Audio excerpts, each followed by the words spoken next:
ତିନି ଗୋଟି ରାଶିର ବ୍ୟକ୍ତିବିଶେଷମାନଙ୍କର ଖର୍ଚ୍ଚ ଠାରୁ ଅଧିକ ହେବା ପାଇଁ ଯାଉଛି ରୋଜଗାର। ହଟିବ ସବୁ ଖରାପ ନଜର। ହୋଲି ଆଗରୁ ଶକ୍ତିଶାଳୀ ହେବେ ଶନି।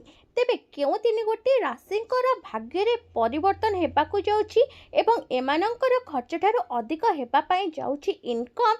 ଏମାନେ ଅଧିକରୁ ଅଧିକ ଇନକମ୍ କରିବାକୁ ଯାଉଛନ୍ତି କେଉଁ ତିନି ଗୋଟି ରାଶି, ସେ ସମ୍ପର୍କରେ ଜାଣିବା ପୂର୍ବରୁ ଆମ ଚ୍ୟାନେଲକୁ ସବସ୍କ୍ରାଇବ୍ କରି ପାଖରେ ଥିବା ବେଲ୍ ଆଇକନକୁ ପ୍ରେସ୍ କରିଦିଅନ୍ତୁ। कमेंट बॉक्स रे जय माँ लक्ष्मी निश्चिंत लिखंतु। देखंतु शनिक जोगु राशि गुड़ी को सेमानकर कार्य पे न्याय मिलिबो जेतेबेले शुक्र आर्थिक समस्या को दूर करिवे। ज्योतिष शास्त्र रे ग्रह माने समय समय रे सेमानकर राशि और नक्षत्र परिवर्तन करिथांती।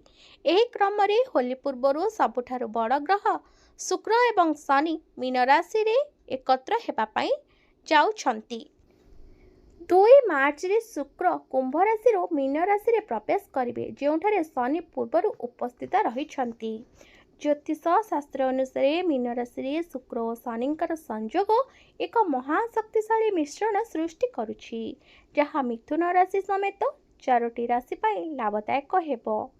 एही दुईटी ग्रह संयोग केवल आपणक जीवन रे परिपक्वता, सृजनशीलता एवं स्पष्टता आणिब नहीं, बरं प्रेम, टंका, क्यारियर सबुथिरे उन्नति कराइबे।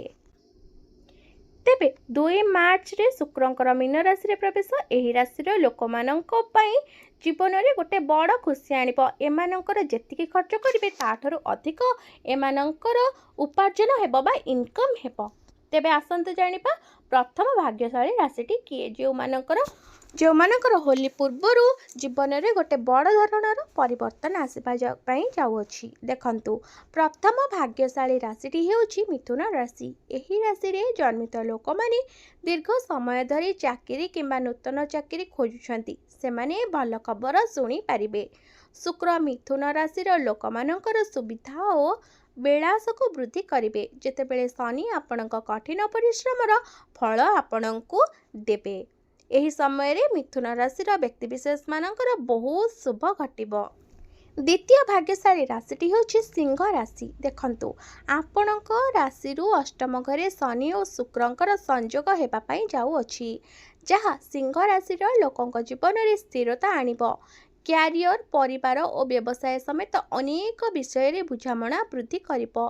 शनिदेवଙ୍କ आशीर्वाद रे जीवन रे चालुथिबा जे कोनोसी समस्यार समाधान हेबो और आपणकर परिवारर आवश्यकता पूर्ण होई जिवो। तृतीय भाग्यशाली राशिटी होछि मकर राशि। शुक्र और शनिकर संयोग आपणक राशिर तृतीय घरे हेबा पई जाउछि, जहा मकर राशिर व्यक्ति माननकु सेमानक व्यक्तिगत और वृत्तिगत जीवन रे अनेक लाभदायक कारबार आनी देबो।